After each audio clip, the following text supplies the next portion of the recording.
Bonjour, j'espère que vous allez bien. Je vais attendre un petit instant et vérifier que je suis bien là où je dois être.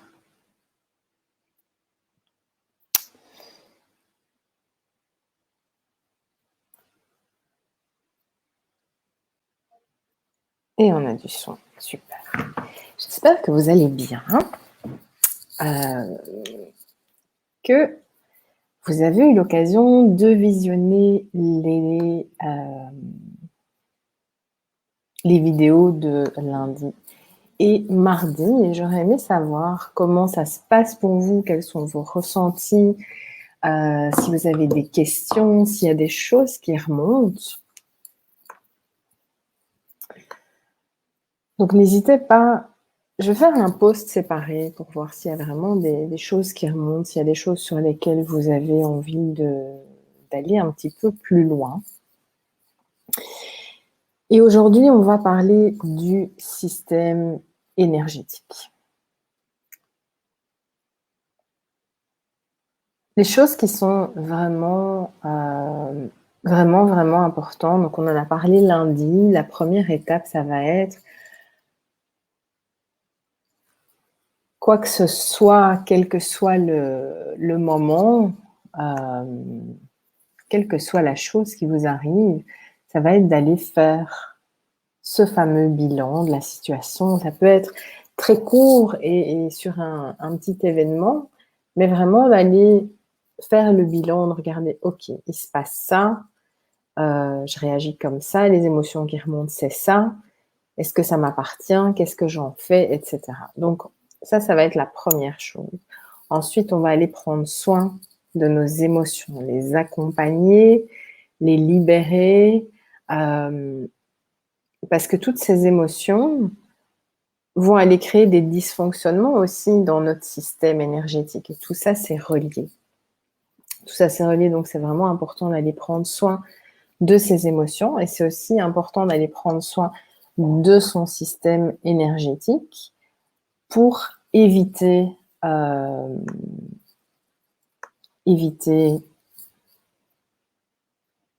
d'avoir des soucis au niveau de son corps physique.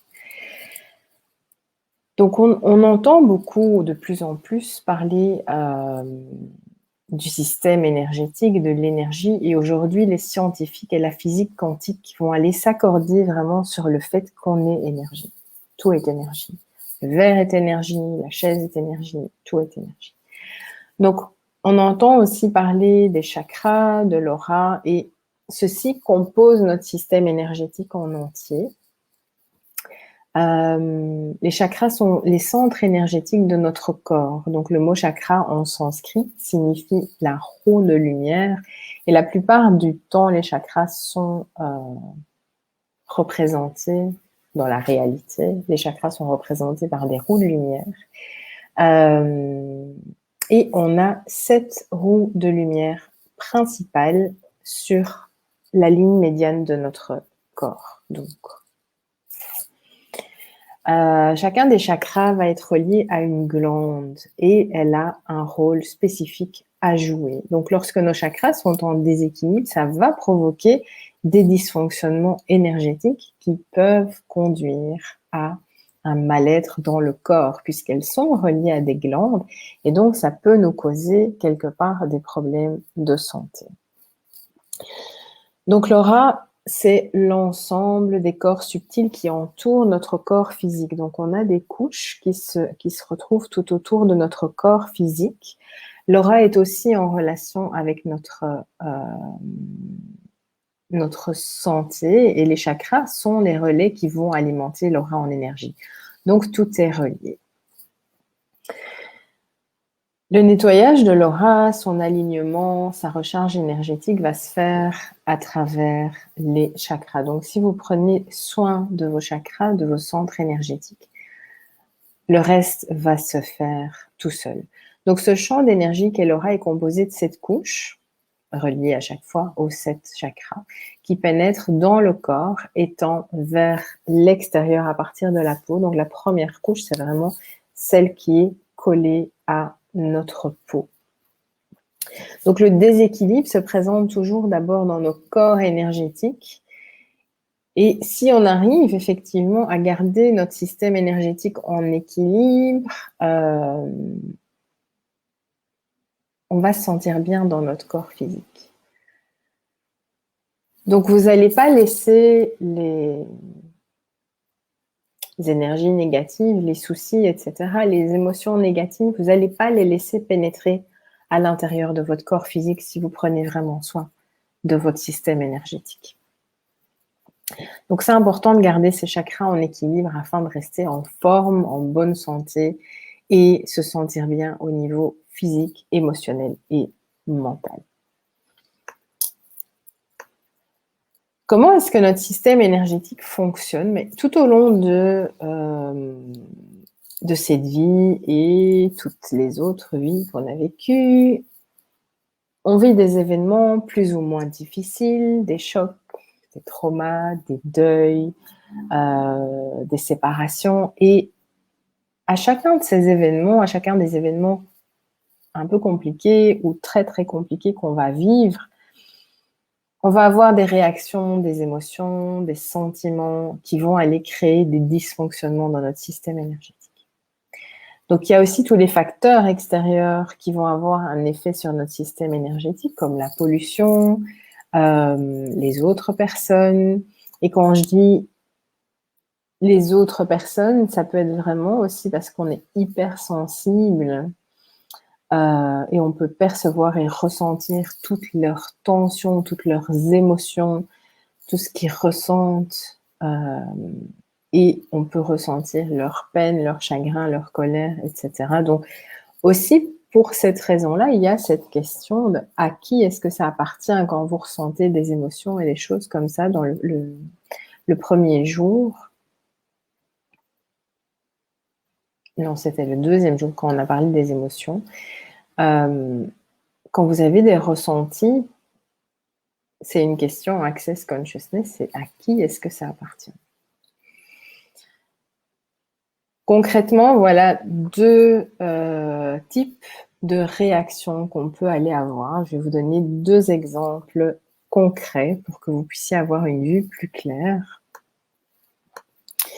La première, ça va être, vous avez un accident de voiture, vous vous mettez dans tous vos états, vous commencez à insulter l'autre conducteur, et ce que vous avez créé avec ça, c'est un ensemble d'énergies négatives qui vont avoir un effet négatif sur votre système énergétique. Et vous allez avoir besoin de pas mal de temps pour vous remettre de ces excès, ces débordements émotionnels et cette réaction que vous avez eue.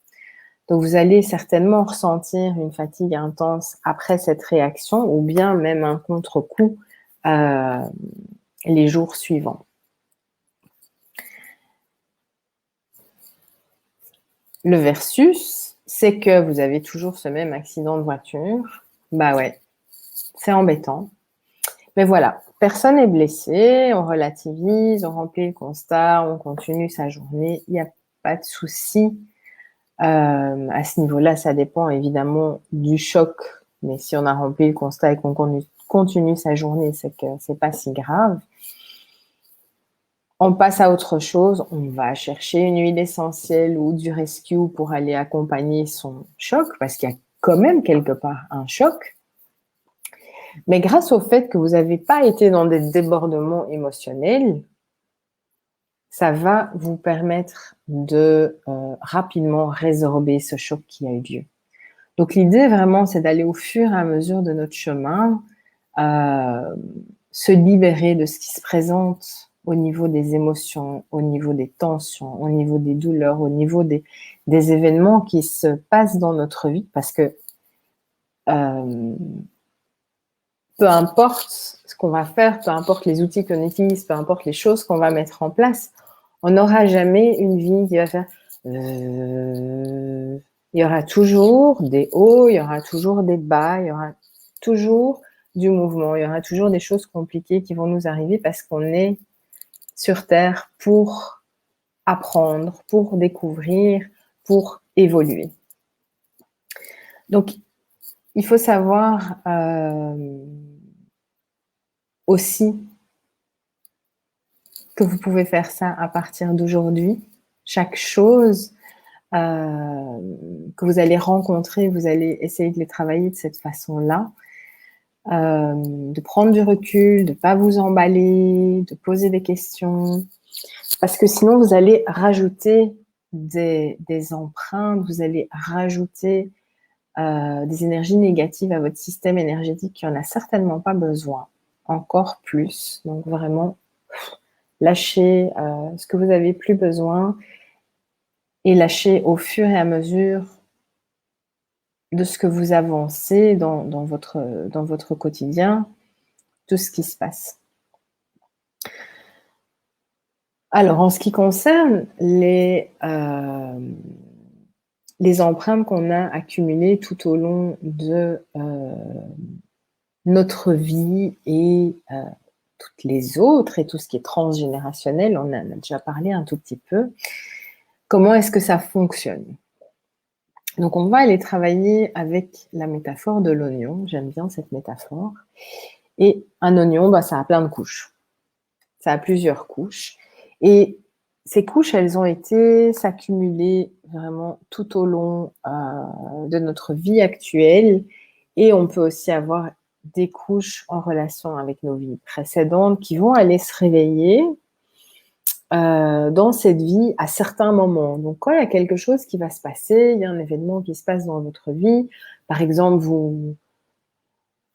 j'ai une image qui vient, vous avez vu un chat se faire écraser, par exemple, et ça va réveiller quelque chose qui s'est passé dans une vie antérieure.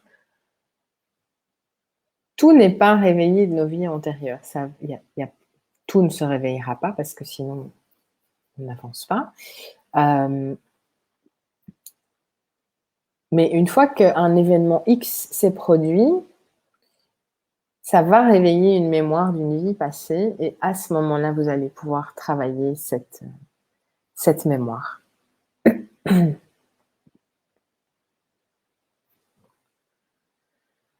Donc, que ce soit au niveau énergétique ou que ce soit au niveau émotionnel, on va d'abord aller travailler sur la couche extérieure. Donc, on travaille toujours sur la première chose qui est présente, sur la couche extérieure de l'oignon.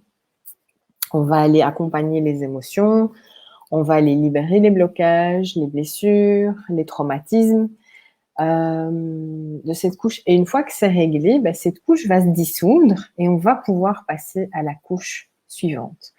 C'est un travail d'introspection, c'est un travail de développement personnel. Ça va clairement aller créer des inconforts, ça va créer des crises de guérison, comme ils appellent ça. Ça peut créer des moments difficiles, mais si vous vous permettez cet inconfort, si vous vous permettez de sortir de votre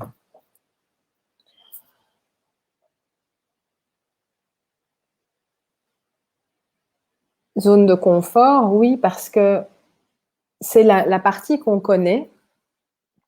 Et même si on est dans la merde, on connaît notre merde et on n'a pas spécialement envie de voir ce qui peut encore arriver. Mais j'ai envie de vous dire, à partir du moment où vous allez travailler sur vous, vous allez faire du développement personnel, vous allez faire de la libération énergétique, de la libération de blocage, de la libération de mémoire de l'âme, ça ne peut pas être pire. Il va y avoir des moments difficiles, il va y avoir des moments d'inconfort, c'est clair. Je ne vais pas vous mentir là-dessus parce que ce n'est pas facile tous les jours. Mais on revient jamais là où on était avant. C'est vraiment l'histoire des petites montagnes. Et oui, il y a des chutes, mais on monte un petit peu. Il y a une chute, ok, et on remonte un petit peu. Et c'est vraiment ça l'évolution, c'est qu'au fur et à mesure, on va évoluer. Au fur et à mesure, on va se sentir mieux. C'est vraiment le chemin de développement personnel, de libération et de légèreté. Alors, ma question principale, c'est est-ce que vous avez envie de changer ou est-ce que vous avez envie de rester dans votre merde, si vous me permettez l'expression? Est-ce que vous avez envie de vous libérer de ce qui vous englut ou est-ce que vous avez envie de rester dans votre situation actuelle? Est-ce que vous avez envie de vous sentir mieux? Est-ce que vous êtes prête à passer par des moments d'inconfort pour aller mieux? Parce qu'il y a certaines couches qui vont aller se libérer rapidement, facilement. Et pour d'autres, ça va être un peu plus long. On va se dire, j'ai déjà travaillé ce truc-là. Hein. Ouais, mais tu n'as pas été jusqu'au bout.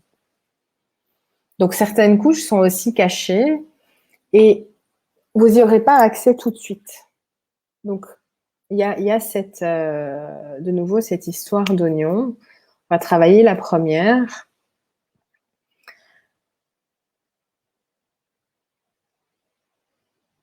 Et on ne sait pas ce qu'il y a en dessous. Et peut-être que vous percevez quelque chose qui est 4 couches plus bas, mais vous n'y avez pas encore accès. Donc, allez-y vraiment tranquillement, doucement sur votre libération. Il y a également des moments de palier où on va aller prendre du temps pour soi, on va se ressourcer, on va pas spécialement avoir envie de faire quelque chose au niveau de développement personnel et libération. On va faire des pauses, des breaks, mais une fois qu'on a démarré sur ce chemin de libération, de développement personnel, on ne s'arrête pas. Même si on fait des pauses, on ne s'arrête pas. Parce qu'on prend vraiment goût à ça, on prend vraiment goût à se sentir mieux, on prend goût à se libérer de tous ces bagages et à vraiment retrouver cette fameuse légèreté. Lorsque vous faites ce type de travail, quel que soit l'outil que vous utilisez, qui que soit votre mentor, votre coach ou la personne qui va vous accompagner ou si vous vous accompagnez vous-même avec divers outils, c'est vraiment important d'être à l'écoute de soi. Donc, si vous allez, par exemple, utiliser avec vous-même des élixirs floraux, vous faites ça en toute autonomie, afin d'aller équilibrer vos émotions, vous allez sélectionner vos fleurs qui vont aller équilibrer la première couche. Donc, on va toujours aller voir ce qui se présente en première couche. Donc, ce qui est présent ici et maintenant. Les élixirs vont aller faire leur travail de façon plus ou moins rapide. C'est vraiment en fonction de ce qui est présent et de ce qui doit être libéré et de ce que vous êtes prête à lâcher aussi, parce que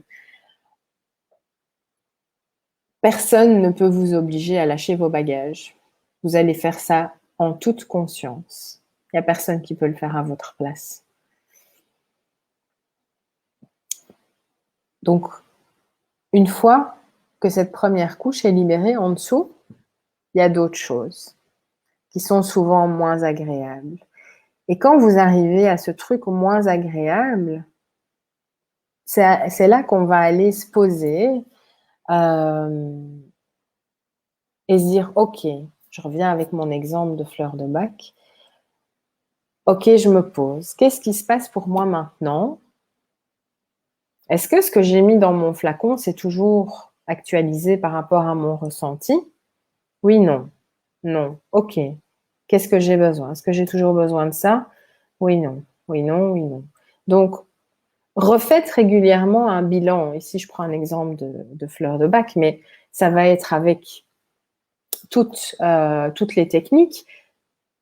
Si vous allez aller voir quelqu'un qui va vous accompagner, un thérapeute, un énergéticien, conseillère en fleurs de bac, ça peut être cette personne qui va vous accompagner pendant X temps sur un certain chemin, et puis à un moment, vous allez vous dire, mais là, en fait, c'est plus OK pour moi. OK, on se pose.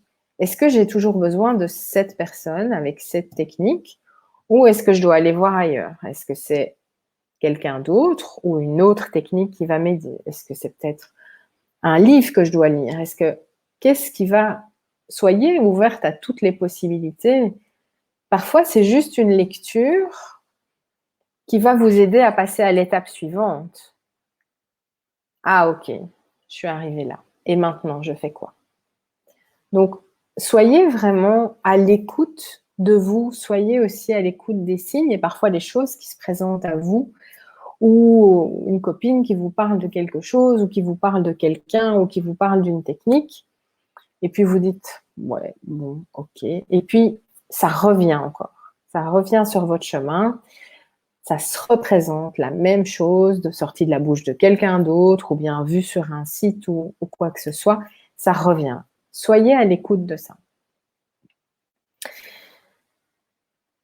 Prenez vraiment du temps pour vous recentrer, pour être à l'écoute de vous, de vos émotions, des choses qu'il y a à libérer, des choses qui vont vous faire du bien à un moment donné. Donc, il y a diverses façons, vraiment plein de trucs pour aller permettre de garder vos centres énergétiques en équilibre. Vous pouvez aller les équilibrer grâce à la méditation. Et aujourd'hui, je vais vous proposer une courte méditation d'ancrage qui va vous permettre de vous recentrer, de revenir dans l'ici et le maintenant. Je vais vous demander de vous installer confortablement.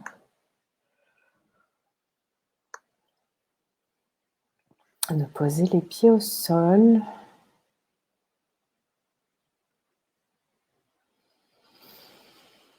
Fermez les yeux.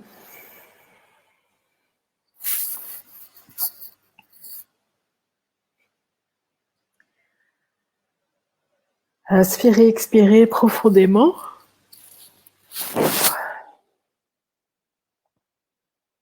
Et déposez vos mains sur vos jambes, les paumes vers le haut.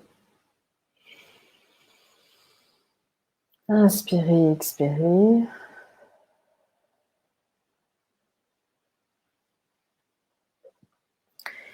Je vais vous demander de visualiser un rayon de lumière au-dessus de votre tête.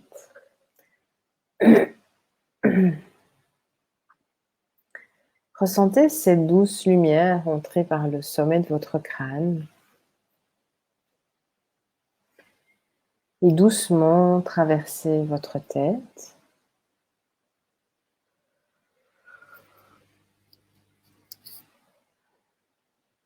votre cou, vos épaules, vos bras,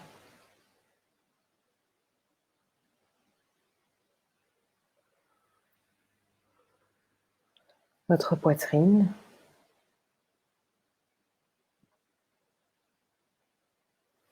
et ce jusqu'au niveau de votre ventre.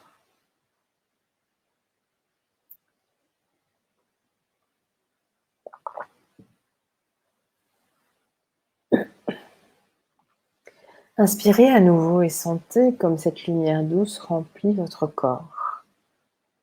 Elle vous apaise. Vos muscles se relâchent.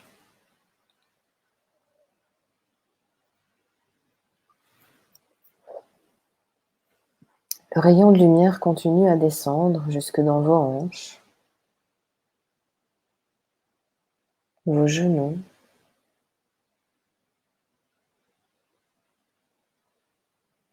et enfin vos orteils.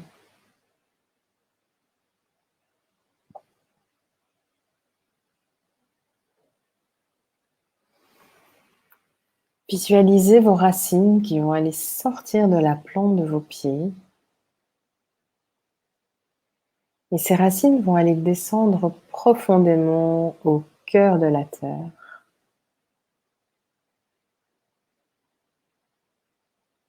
Laissez vraiment vos racines s'ancrer dans le sol et aller rejoindre le cœur de la terre.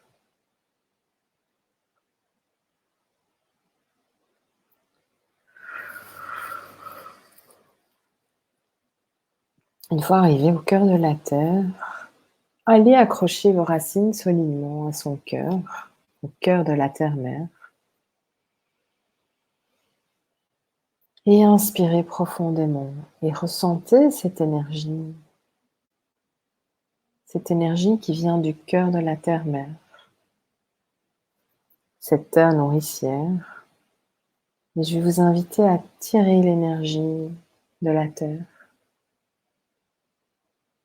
Tirez cette énergie à travers vos racines et laissez-la remonter tout le long de vos racines. Tirez, tirez encore plus d'énergie. Et laissez l'énergie traverser la plante de vos pieds et remonter le long de vos jambes. Cette énergie va aller remplir toutes les cellules de votre corps. Laissez-la remonter encore. Allez remplir les cellules de vos hanches, de votre ventre,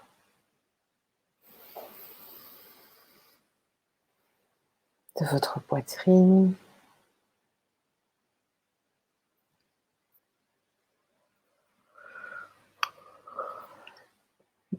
Inspirez, expirez à nouveau. Et laissez cette énergie remonter encore vers la gorge, la tête. Et laissez l'énergie ressortir à travers le sommet de votre crâne.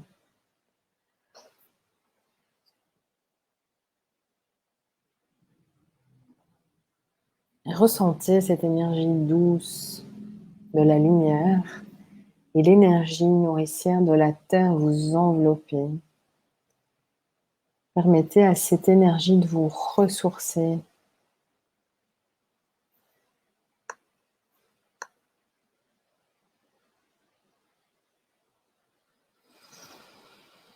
Inspirez, expirez tranquillement. Et pendant que vous retenez cette sensation de calme, de douceur, de ressourcement, d'ancrage, vous pouvez revenir dans votre espace, ici et maintenant.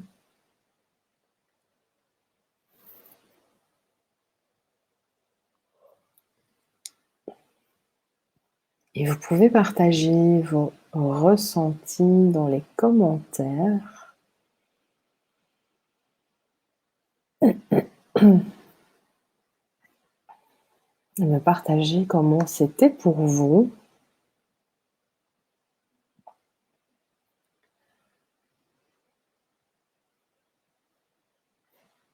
Et je voudrais aussi vous inviter au live de demain qui aura lieu à 11 heures, où je vais vous parler de mon chemin vers la légèreté.